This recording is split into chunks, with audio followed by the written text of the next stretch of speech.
ॐ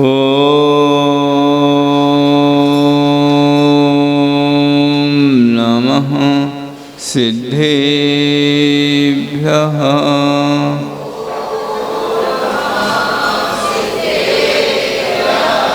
ॐ नमः सिद्धेभ्यः।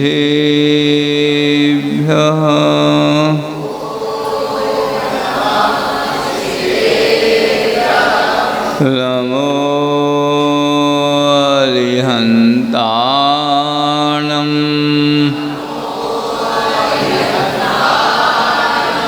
नमो सिद्धाणम्।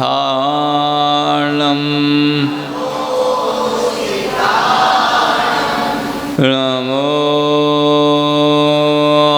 आयर्याणम्।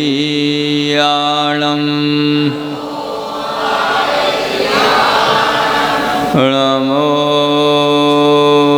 वज्रायाणम्।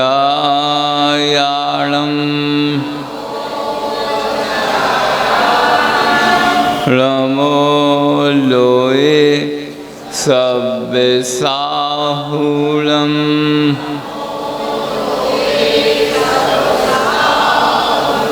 जय बोलो मुनि सुब्रत नाथ भगवान की।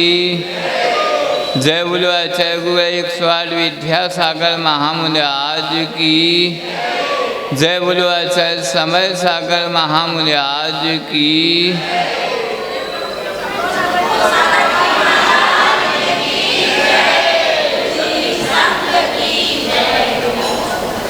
हम विगत 5 दिवसों से समण सुत्तम नामक ग्रंथ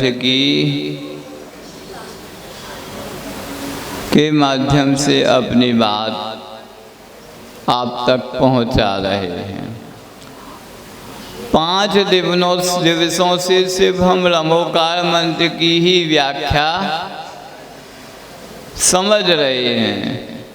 रमोकार मंत्र में इतना कुछ अर्थ गर्भित है कि आपका पूरे खाते गांव का चातुर्मास इसी एक मंत्र में भी पूरा हो सकता है, क्योंकि कहते हैं सूत्र में अनंत अर्थ गर्भित होता है। अनंत अर्थ गविष्ठादो सुत्तम। सूत्र की व्याख्या करते समय वीरसेन स्वामी कहते हैं जिसमें अनंत अर्थ गर्भित हो वह क्या है?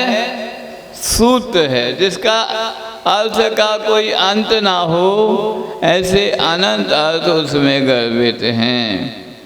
कल के दिन पाठशाला के बच्चे आए थे तो सिर्फ पाठशाला के बच्चों की ही चर्चा कल हमने की।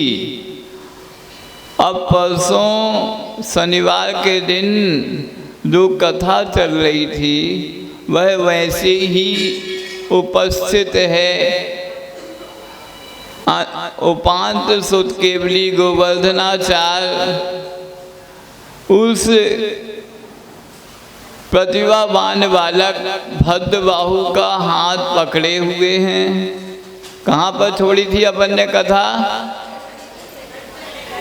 आचार्य गोवर्धनाचार्य भद्रबाहु बालक का हाथ पकड़े हुए हैं। भद्रबाहु बालक ने एक के ऊपर एक कितने कंचे रख दिए? 14, 13, मतलब सबको याद है इसलिए हम पूछ रहे हैं। 14 कंचे एक के ऊपर एक रख दिए हैं। अब वह 10 वर्षों से जहाँ के तहाँ उपस्थित है। अब उस दृश्य में आगे क्या होता है हम सब समझते हैं। आप लोग सुनना चाहते ना? हाँ, तो आचार्य गोवर्धनाचार्य भद्रबाहु बालक से पूछते हैं उसकी प्रतिभा को देखकर कि तुम हमारे साथ चलोगे? वह बालक बहुत समझदार था, उसने मना नहीं किया। वह कहता हम तो आपके साथ गुरुजी चलने तैयार हैं, पर एक बार माता पिता से पूछना होगा। जो एक के ऊपर एक 14 कंचे उसने रख दिए, उस प्रतिभा संपन्न क्रिया से गोवर्धनाचार्य ने क्या आशय निकाला, जो उस बालक के प्रति वह इतने प्रकांड आगम के धुरंधर, जो पूरे सुत के पारगामी हैं, सिर्फ इस दृश्य को देखकर कि इस बालक ने एक के ऊपर एक 14 गोलियां रख दी हैं, उन्होंने क्या जाना। तो द्वादशांग में एक निमित्त ज्ञान भी होता। कौन सा ज्ञान? अष्टांग निमित्त। तो उस अष्टांग निमित्त से उन्होंने जाना इस बालक ने एक के ऊपर एक 14 गोले रख दिए, मतलब अगला होने वाला सुतकेवली कौन होगा? यह भद्रबाहु बालक ही होगा, क्योंकि उसने 14 पूर्व के प्रतीक 11 अंग और कितने पूर्व होते हैं? तो उन 14 पूर्वों के प्रतीक रूप से ही उस बालक ने, जो कोई कर्तव्य नहीं दिखा सकता, एक गोली के ऊपर दूसरी, दूसरी के ऊपर तीसरी, ऐसे एक के ऊपर एक कितनी गोलियां कंचे रख दिए? 14। वह अद्भुत उसके पराक्रम को देखकर ही गोवर्धनाचार्य समझ गए कि यह बालक अद्भुत प्रतिभा का धनी है, और यही हमारे बाद होने वाला सुतकेवली है। उस अद्भुत कर्तव्य से उन्होंने जान लिया। और पहले के आचार्य कितने जागरूक रहते थे कि जब उन्हें लग गया कि ये उत्तम पात्र अगला सुतकेवली होने वाला है, तो उन्होंने तुरंत उससे यह भी कहा कि तो हमारे साथ चलो। यहाँ तो लोग आके कहते नहीं हमें साथ में चलना है, हमें आपके संग में आना गुरुजी से। गुरुजी भी कई प्रतिभावान बालकों को अपने साथ ले लेते हैं। कई लोग उनसे बार बार निवेदन करते हैं, दोनों स्थितियाँ बनती हैं। तो वहाँ भी उनके पास शिष्यों की कोई कमी नहीं थी। गोवर्धनाचार्य के पास कितने शिष्य थे? 50,000 के करीब मुनियों का संग के वह नायक थे। ऐसा तो था नहीं कि उनके पास शिष्य नहीं हो, एक शिष्य को और बढ़ाने का उनके मोह आ गया हो, नहीं। 50,000 इसके पास मुनि हों, मुनियों के संग का नायक हो, उसके पास शिष्यों की तो कमी नहीं है। पर वह उस प्रतिभाशाली बालक की प्रतिभा को देखकर और उसके भविष्य को देखकर उससे कहते चलो भद्रबाहु तुम मेरे साथ चलो। उस प्रतिभाशाली बालक ने मना भी नहीं किया। वह कहता है एक बार हमारे माता पिता से पूछ लें।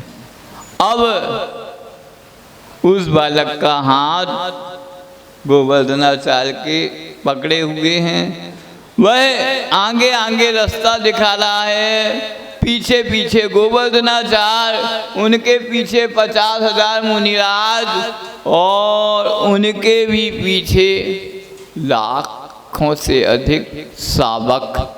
गांव छोटा सा, कौन सा? जैसे आपका खाते गांव छोटा सा गांव है ना, ऐसे ही वह इससे भी छोटा सा गांव।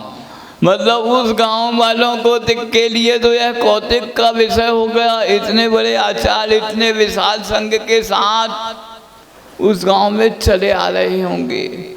उस गांव के रास्ते पता नहीं इतने चौड़े होंगे नहीं होंगे, पर पूरा संघ चला जा रहा था। सब कौतुक से, भक्ति भाव से, श्रद्धा आस्था से संघ को नमोस्तु प्रणाम निवेदित कर रहे हैं। और उस भद्रबाहु बालक के साथ सुत के पूर्ण पारगामी गोवर्धनाचार उस बालक के घर पहुंच जाते हैं। आपको बता दूं, साधु किस निमित्त से जाता है गृहस्थ के यहाँ? तो सिर्फ आहार के निमित्त से जाता है, अन्यथा वह नहीं जाता। हो सकता कभी कभार कोई संलेखना समाधि के निमित्त किसी को संबोधन करने जाना हो, वो बिल्कुल असक्त हों, मंदिर आने की या संत निवास आने की स्थिति में नहीं हों, तो उनको संबोधन करने जा सकते हैं। तो यहाँ ना तो आहार का निमित्त था, न किसी को संबोधन करने के निमित्त से गए। वो तो वह प्रतिभाशाली उस बालक को लेने के लिए ही गए। क्यों गए? उसके घर उस बालक को लेने ही गए। मतलब भक्त के घर साक्षात भगवान पधार गए। और वह भद्रबाहु का पिता भी सोचता है, आनंद की उसकी सीमा नहीं है, माता की भी सीमा नहीं है। आपके घर एक मुनिराज आ जाते हैं तो आपका आनंद देखते ही बनता है। आपके गांव 4 मुनिराज आ गए तो आप लोगों ने भव्य आगवानी की। जिस गांव में आचार्य गोवर्धनाचार्य और 50,000 मुनिराज एक साथ प्रवेश कर रहे होंगे, उस गांव के लोगों के आनंद की तो सीमा ही नहीं होगी। और उस भद्रबाहु के माता पिता सोचते हैं, मेरे आंगन में एक मुनिराज नहीं, स्वयं इतने बड़े मुनि संघ के नायक गोवर्धनाचार्य पधारे हैं और उनके साथ 50,000 मुनियों का संग। उसके माता पिता के आनंद की सीमा नहीं।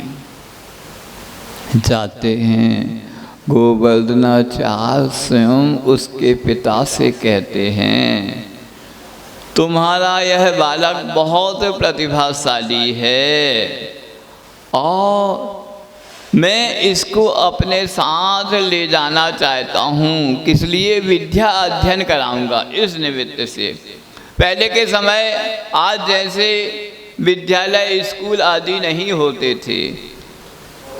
बच्चे आचार्यों के पास गुरुकुल में जाके अध्ययन करते थे, बच्चियाँ आलिकाओं के पास जाकर अध्ययन करती थीं। ऐसी व्यवस्था पहले के समय में थी। तो उन्होंने गोवर्धनाचार्य ने भद्रबाहु के पिता से भद्रबाहु की मांग रख दी। पिता तो जानता ही था कि उसका बालक कितना ज्ञान में क्षोभम से युक्त है, प्रतिभा से युक्त है। उसने सहज अपनी सहमति प्रदान कर दी। अब आता है नंबर किनका? माता का। माताओं का वर्ग हमारे सामने बहुत बैठा है। अब उनका नंबर आता है। उनसे कैसे छूटता? नहीं छूटता ना कोई भी चीज। तो अब वह आचार्य महाराज ने उनकी ओर, भद्रबाहु के माता की ओर संकेत किया होगा, क्योंकि उनने तो भद्रबाहु ने कहा था मेरे माता पिता, मतलब माँ भी कहा था पिता भी कहा था, दोनों यदि अनुमति दे दें तो हम आपके साथ चलने तो पूर्णतः तैयार हैं। अब उन्होंने माता की ओर संकेत किया होगा तो माता भी बहुत समझदार थी। इतने बड़े आचार्य आए होंगे, इतने बड़े संघ के नायक आए होंगे, वह माता भी कैसे मना कर दे। मैं हमारा अनुभव पूछो, कई बार आचार्य श्री के पास कोई होनहार प्रतिभाशाली वैरागी जीव पहुंचता है कि आचार्य श्री हम आपके संघ में प्रवेश चाहते हैं, ब्रह्मचर्य चाहते हैं। कोई युवक या युवती पहुंचती है, बालक या बालिका पहुंचती है, तो क्या होता? आचार्य श्री एक बार में व्रत दे देते? नहीं देते। आचार्य श्री 1-2 बार तो लौटाते हैं, फिर कहते हैं अपने माता पिता को लेके आओ। नहीं समझे? और वो बालक या बालिका आके घर में कहती कि आचार्य जी ने बुलाया है। क्यों बुलाया है? तो वो कारण बताता, हमें व्रत लेना या संघ में प्रवेश करना है। तो घर के लोग पूर्णतः शक्ति से क्या करते? मना करते कि बिल्कुल राजी खुशी हाँ कर देते। क्या करते?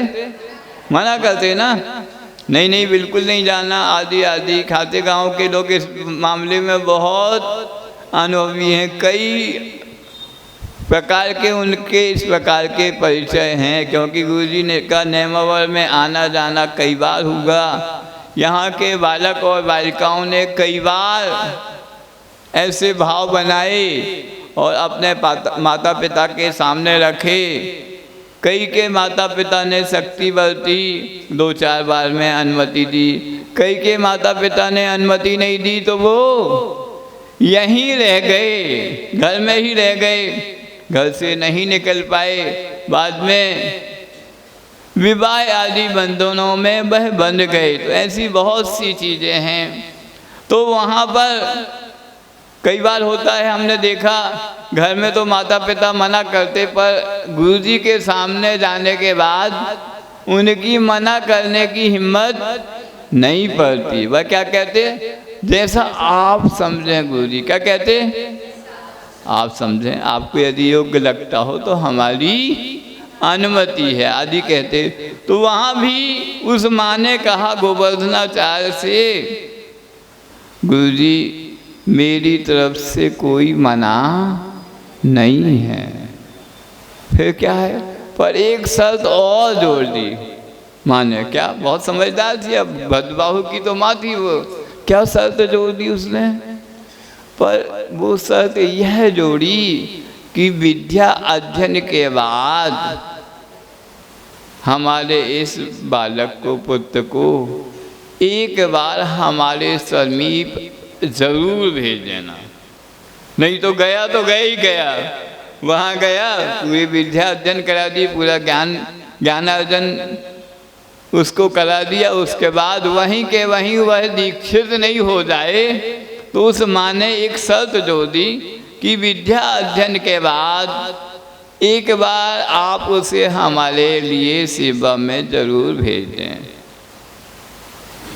गोवर्धनाचार्य ने इस शर्त को सहज स्वीकार कर लिया, क्योंकि वह जानते थे जब मैं जिस बालक को विद्या अध्ययन कराऊं उसको एक बार नहीं 10 बार भी घर भेजूं तो वो हो किसका जाएगा? माता पिता का नहीं होगा, वो तो गुरु का ही हो जाएगा। वैसे ही हुआ। बहुत तीक्ष्ण बुद्धि का धारक वह बालक था। बहुत ही कम समय में जो भी कुछ आगमों का, शास्त्रों का अध्ययन गोवर्धन आचार्य ने कराया, उसने पूर्ण ग्रहण कर लिया। और गोवर्धनाचार्य ने देखा जब इसका विद्या अध्ययन पूर्ण हो गया है, अब यह पूर्णतः योग्य है, युवक हो गया है, तो उन्होंने भद्रबाहु को कहा कि अब तुम्हें अपने माता पिता की सेवा के लिए घर जाना है। उसका मन बिल्कुल नहीं था। वह कहता, नहीं गुरुजी अब हमें घर नहीं जाना, हमें संसार शरीर भोगों से पूर्णतः विरक्ति हो गई है, वैराग हो गया है, उस ओर मेरा कोई भी रुझान नहीं है। मैं तो आपके चरणों में ही रहना चाहता हूँ। आप जैसा रखें, दीक्षा दें या ऐसा ही रखे रहें। पर चूँकि आचार्य गोवर्धनाचार्य उसकी माँ से कह के आए थे कि मैं इसको आपके पास जरूर भेजूंगा, तो उन्होंने वह बात ध्यान थी, भद्रबाहु से कहा कि नहीं तुम्हें जाना ही है। मैं एक चीज़ और बीच में बता दूं, कई तरह के ब्रह्मचारी होते हैं। तो एक गूढ़ ब्रह्मचारी भी होता है जो गुरुकुल में अध्ययन करता है। अभी वह परंपरा प्रचलन में नहीं है। गूढ़ ब्रह्मचारी क्या होता है आप लोगों ने सुना नहीं होगा, नहीं सुना तो सुन लीजिए। वह ऐसा होता है पूर्णतः दिगंबर अवस्था धारण करके गुरुकुल में अपने गुरु के समक्ष अध्ययन करता। अभी दीक्षा नहीं ली है उसने, नहीं, पर वह सब चीज़ों का अभ्यास दीक्षा के समान ही करता है। उसे गूढ़ ब्रह्मचारी कहते हैं। आगम में इस गूढ़ ब्रह्मचारी का भी उल्लेख है। हो सकता भद्रबाहु उस तरीके से भी अध्ययन कर रहे हों तो कोई नई बात नहीं हो सकती, क्योंकि पहले के समय में इस प्रकार के भी ब्रह्मचारी गुरुकुल में गुरुओं के समीप रहकर अध्ययन करते थे। जब गुरुदेव का आदेश ही हो गया कि नहीं तुम्हें घर जाना है, तो भद्रबाहु वहाँ से निकलकर घर पहुँचे। और घर जैसे ही पहुँचते हैं, माता पिता चूँकि उसकी आयु अपने वार्धक्य पे थी, मतलब बढ़ के वह बिल्कुल नव यौवन से युक्त युवक हो गया था, अलग ही तेज उसके माथे से टपक रहा था। उसको देखकर माता पिता बहुत आनंदित हुए, उसके ज्ञान के भंडार को देखकर बहुत आनंदित हुए और उसका बहुत अच्छे से स्वागत किया।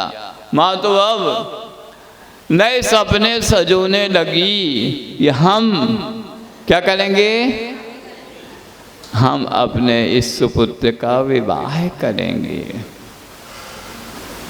भद्रबाहु सब चीज़ों को समझ रहा था। जब कुछ दिन हो गए तो पुनः उसने अपने गुरु गोवर्धनाचार्य के समीप जाने के लिए अपने माता पिता से निवेदन किया, पर माता ने बहुत उससे कहा कि नहीं, मैं तो चाहती हूँ कि मैं अपनी बहू और देख लूँ। पर भद्रबाहु ने कहा नहीं माँ, मैं पूरे संसार शरीर भोगों से पूर्णतः विरक्त हो गया, मैं अब इस दलदल में नहीं फंसना चाहता। आप तो अच्छे से हमें अनुमति प्रदान करें। इस प्रकार सब बातें हुई। अंत में माता पिता स्वयं चल के आए और उनके गुरु गोवर्धनाचार्य के चरणों में अपने उस होनहार नवयुवक बालक को सौंप दिया और योग्य मुहूर्त में गोवर्धनाचार्य ने भद्रबाहु को अच्छे मुहूर्त में दीक्षा प्रदान कर दी। वह दीक्षा भी इतिहास में एक नए प्रश्नों का लेखन करने वाली दीक्षा थी। वह गोवर्धनाचार्य का सच्चा उत्तराधिकारी था। दीक्षा के साथ ही सुत का वह पूर्णतः पारगामी हो गया और सुत केवली पद पर वह आरूढ़ भी हो गया। गोवर्धनाचार्य ने अपनी वय को देखकर समाधि संलेखना को धारण कर लिया। यहाँ तक यह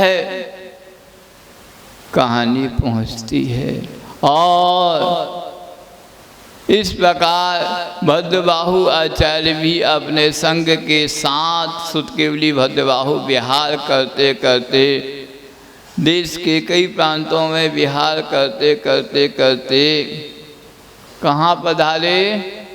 एक बार इसी मालवा प्रांत में पधारे। आप लोग कहाँ रहते? मालवा कहलाता ना, बुंदेलखंड तो नहीं कहलाता हैं? खातेगांव गायब में आता? खातेगांव निमाड़ में नहीं आता है, निमाड़ में आता है सनावद, बड़वा, मंडलेश्वर, महेश्वर आदि आदि ये सब निमाड़ में आते हैं। खातेगांव पूरा देवास जिला, उज्जैन जिला और इंदौर ये सब मालवा कहलाता है। तो एक बार आचार्य भद्रबाहु स्वामी अपने विशाल संघ के साथ विहार करते करते मालवा प्रांत में उनका प्रवेश हुआ। उस समय उनके साथ 24,000 मुनिराजों का विशाल संघ था। अब मालवा प्रांत में भी जो मालवा की राजधानी थी, कौन सी? उज्जैन में उनका प्रवेश होता है। उज्जैन शब्द कैसे बना आप लोग जानते हैं? हम थोड़ी व्याकरण की चर्चा कर लेते हैं। व्याकरण कठिन तो नहीं होगी आपको? व्याकरण नहीं है, सिर्फ शब्द की उत्पत्ति कैसे होती है हम ये समझ लेते हैं। उत धन जैन, ऊ और ता हलंत वाला और सामने जैन शब्द है, दोनों को संधि जोड़ दो, कर दो। उत धन जैन, तो सामने के जा से ता का भी जा हो जाता। क्या हो जाता? ता का, इस ता का चवर्ग में परिवर्तित हो जाता है। ऐसा व्याकरण का सूत्र है। तवर्ग चवर्गौ पररूपम तकारो लचटा वर्गेशु, एक आतंत्र का सूत्र है। तो उसके अनुसार उत का ता जा हो गया तो क्या हो गया? उज्जैन हो गया। उत मतलब उत्कृष्ट जैनी जहाँ पाए जाते हों, नहीं समझे? उत्कृष्ट बहुत अच्छे जैनी आचार विचार वाले जहाँ पाए जाते हों जैन, उसका नाम उज्जैन या उज्जैनी है। मतलब उस समय हजारों सावक उज्जैन नगरी में रहते थे। क्यों नहीं रहते होंगे? भगवान महावीर की वह तपोभूमि है, तो वहाँ तो वीर भगवान का शासन चल रहा हो, तो हजार जैन परिवार थे और सावक थे। उन्होंने जब उस विशाल संघ का आगमन सुना तो सभी आनंद से विभोर हो गए। ये हमारे यहाँ साक्षात सुतकेवली, अंतिम सुतकेवली भद्रबाहु, उनका विशाल संघ आ रहा है। सबने बहुत अच्छे से इतने विशाल संघ की आगवानी की, सबकी पूरे उज्जैन में ही, क्योंकि इतना बड़ा संघ आया था, सब सावकों के यहाँ परगहन के लिए अपने अपने आंगन में सभी सावक खड़े थे। हजार सावक कि किसके यहाँ सबसे पहले दिन किसके यहाँ आहार होंगे? कौन के? आचार्य के। आप लोग लगाते ना अनुमान, तुक्का लगाते ना, खाते गांव में आचार्य गुरुदेव का आगमन हुआ है। अब देखो सबके यहाँ सब लोग खड़े हैं, अपने अपने आंगन में परगाहन कर रहे हैं। सब प्रतीक्षा रहते हैं कि आज पहले दिन फर्स्ट डे फर्स्ट शो पे ओपनिंग किसकी होती है, यही प्रतीक्षा रहते हैं। ऐसे ही इतने विशाल संघ के नायक भद्रबाहु आचार्य किसके यहाँ परगाहन होता है? किसी बहुत पुण्यशाली जीव को, सावक को आचार्य भद्रबाहु का परगाहन का लाभ मिलता है। और आचार्य महाराज उस सावक के आंगन में घर तक पहुंचते हैं और जैसे ही घर में प्रवेश कर रहे थे तो क्या एक घटना घटित होती है। क्या होता है? एक छोटा सा बालक जो कि पालने में झूल रहा था, उसकी बोलने की उम्र नहीं थी, तो भी उसके मुख से कुछ वचन निकलते हैं। क्या निकलते हैं? बा बा बा।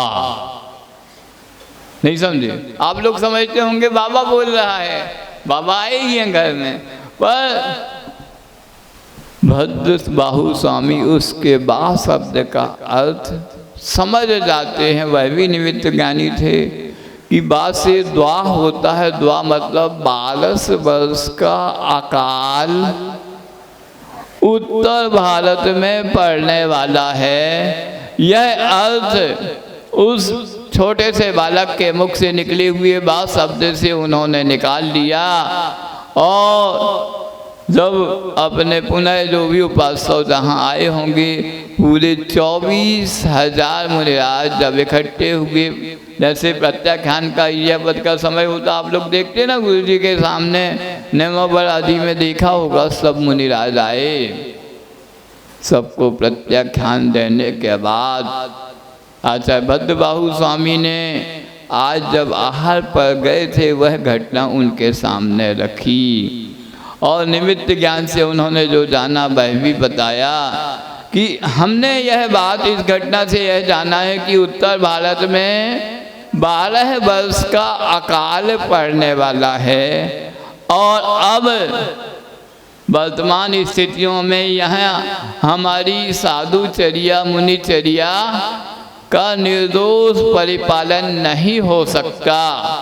तो हमें अपनी निर्दोष चर्या का परिपालन करने के लिए कहाँ जाना चाहिए? दक्षिण भारत के लिए विहार करना है। ऐसा आदेश पूरे 24,000 मुनिराजों को उन्होंने दे दिया। अब क्या हुआ? दे दिया तो दे दिया। सब सावकों में जो खुशी थी तुरंत खुशी गायब हो गई। जैसे ही उनको पता चला पूरे संघ का आचार्य महाराज समेत विहार होने वाला है, उन्होंने अपनी विनती बहुत आचार्य महाराज के सामने भी रखी। आचार्य महाराज ने सुन तो लीक पर कोई प्रतिक्रिया नहीं की। जैसे अपने गुरुदेव कहते थे उनसे कुछ भी निवेदन करो तो क्या बोलते थे? देखो। क्या बोलते थे? देखो का मतलब ना हाँ होता है ना होता है। वैसे ही उन्होंने कोई प्रतिक्रिया नहीं दी। अब उसके बाद जैसे आप लोग हैं ना, चाहते भैया इतना बड़ा संघ नहीं तो थोड़े बहुत महाराज में रुक जाए, कुछ तो मिल जाए, हम लोगों का धर्म ध्यान होता रहे। तो वह श्रीमान धीमान जो बड़े बड़े धनाढ्य लोग थे, सब थे, वह और भी मुनिराजों के समीप पहुँचे। कहने लगे, उन्हें बात तो समझ में आ गई जी, पता चल गया था कि यहाँ 12 वर्ष का अकाल पड़ना है। जो भद्रबाहु ने अपने शिष्यों को बताया था वह बात उनको भी पता चल गई। वह जो संघ के और भी बड़े मुनिराज थे उनके समीप पहुँचे। कहने लगे, आप लोग बिल्कुल ऐसा नहीं सोचिए। हम लोगों की गोडाउनों में, जैसे यहाँ भी सुनते हैं बहुत बड़े बड़े व्यापारी हैं, उनकी गोडाउन वेयर हाउस में बहुत अनाज भरा है, नहीं समझे?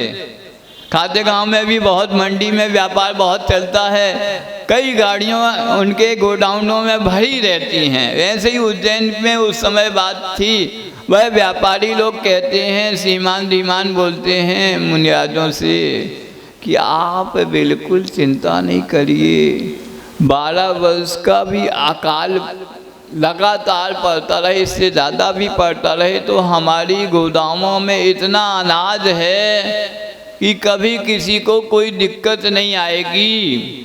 आप तो यहीं रुक जाएं। उनके बहुत अनुरोध पर कुछ मुनिराज आ गए। गुरुजी हमेशा कहते थे, जो वाक्य वह सुन लो, हम लोगों को गुट्टी में पिलाया है गुरुजी ने। क्या पिलाया? कभी भी तुम लोग असंयमियों की बातों में नहीं आना। क्या बोला गुरुजी ने? असंयमियों की बातों में तुम लोग कभी नहीं आना। मतलब गुरुजी कहते थे संयमी को कभी भी असंयमी से प्रभावित नहीं होना चाहिए।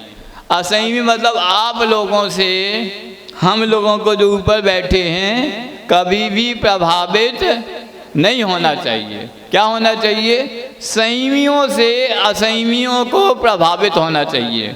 मतलब हमसे, हम ऊपर वालों से यदि आप प्रभावित होंगे तो गंगा सही दिशा में बहेगी, और यदि हम आपसे प्रभावित हो गए तो क्या हो गया?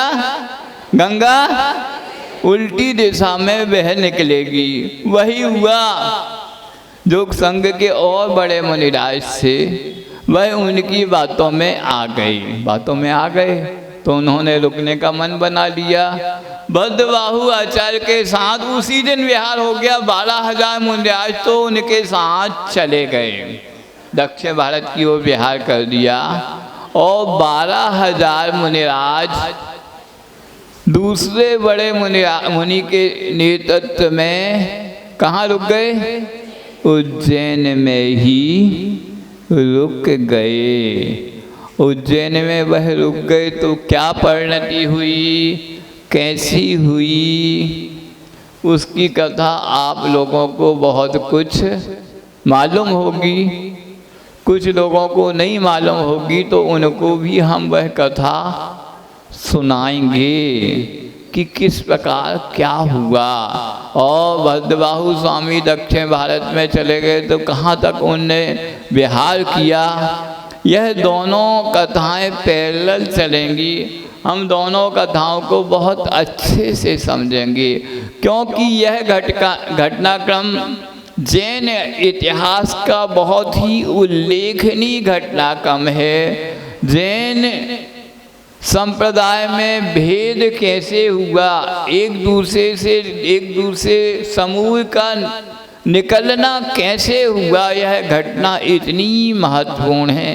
हम यदि जैन हैं तो हमें अपने इतिहास की भी पूरी की पूरी जानकारी होना चाहिए। और हम में ऐसी कौन सी विशेषताएं हैं जो विशेषताएं हमें अन्य लोगों से विशिष्ट बनाती हैं। जब तक हम यह नहीं जानेंगे, हम अपने आप को, अपने धर्म को, अपने को पूर्णतः नहीं जानेंगे।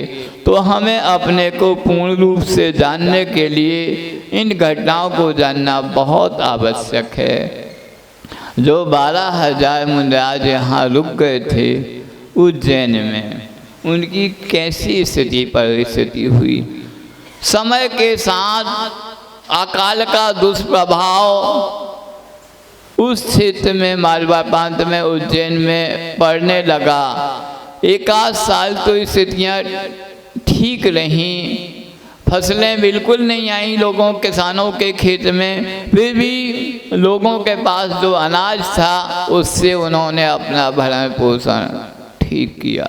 पर एक आध साल और गुजर जाने के बाद सामान्य जनता के पास अनाज समाप्त होने लगा। लोगों के भोजन की व्यवस्था का कोई प्रबंध नहीं रहा। पर जिनके पास अनाज था उनके पास सब कुछ ठीक चल रहा था। कुछ समय और गुजरा, जो सामान्य जनता थी वह तो भूख से त्रस्त होने लगी, उसके पेट भूख के साथ व्याकुल होने लगी। कल ही हम सावकाचार में पढ़ रहे थे, क्षुधा समान नास्ति वेदना, भूख के समान कोई वेदना नहीं होती। सावकाचार में कष्ट आया था, सबसे बड़ी कष्ट भूख है। अब वहाँ की जनता भूख से चिल्ला रही थी, उसके खाने पीने के कोई प्रबंध नहीं थे। और जो श्रीमान धीमान थे उनके कोठे भरे हुए थे, मुनिराज आते थे, उनके घरों में आहाचर्या करके चले जाते थे। एक दिन कुछ ऐसी घटना घटी, क्या घटी कि एक मुनिराज किसी सुश्रावक के यहाँ, श्रेष्ठी के यहाँ से आहार करके जा रहे थे। तो आहार करके जब वह जा रहे थे तो उनके भरे हुए पेट को देखकर किसी भूखे व्यक्ति को, जो कई दिन से भूखा था, ना जाने कितने दिन से उसे एक कण भी अनाज का उपलब्ध नहीं हुआ था, क्या किया उसने? उन मुनिराज के पेट को फाड़ दिया। क्या किया? पेट को फाड़ दिया। अब इस घटना से सभी जन क्षुब्ध हुए। उन्हें समझ में आ गया कि यहाँ उज्जैनी में पूरी अराजकता फैल गई है, कोई भी शासन प्रशासन की स्थिति नहीं है। हमें अब साधुओं को सुरक्षित रखना है, उनकी चर्या सुरक्षित करवाना है, तो कुछ नए प्रबंध करने होंगे। तो सभी वो श्रीमान धीमान जिन्होंने मुनि संघ को रोका था, वह पुनः मुनि संघ के पास गए। क्या कहते हैं? नमोस्तु निवेद करके वह कहते हैं, महाराज अकाल अपने भीषण रूप को ले चल चुका है, अब स्थितियाँ बहुत विपरीत हो गई हैं, तो आपको आहारचर्या के लिए कुछ अपने नियमों में परिवर्तन करना पड़ेगा। क्या हुआ? असंयमियों की बातों में आए तो गड़बड़ होने लगा ना, वैसे ही हुआ। हम लोगों को एक गुट्टी में सिखाया, भैया खाते गाँव वालों नहीं समझे? हम आपकी बातों में नहीं आएंगे, आपको ही हमारी बातों में आना हो तो आना पड़ेगा। हम कभी आप लोगों की बातों में नहीं आएंगे। तो अब क्या हो गया?